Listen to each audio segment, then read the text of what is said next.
Hello বন্ধুরা, প্রতিদিন শরীর ও মনকে ভালো রাখার জন্য সকালবেলায় উঠে অন্তত 8 ঘন্টা শরীর চর্চা করবেন। তাহলে শরীর ভালো থাকবে, মনও ভালো থাকবে। আর বেশি কিছু যদি না পারেন তাহলে আপনি ফ্রি হ্যান্ড এক্সারসাইজ করবেন, প্রাণায়াম করবেন, এগুলো করবেন। আর না হলে সূর্য প্রণামটা করবেন।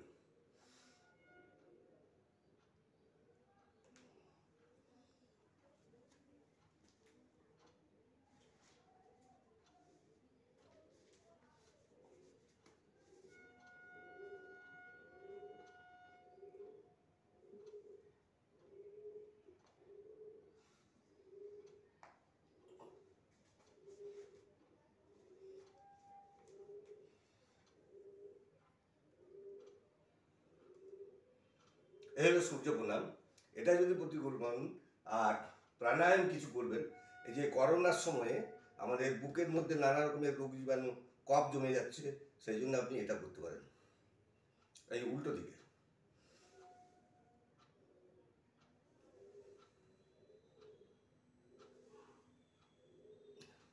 এটা বুকের মধ্যে কফ জমতে দেবে না। ধন্যবাদ, নমস্কার, সুপ্রভাত।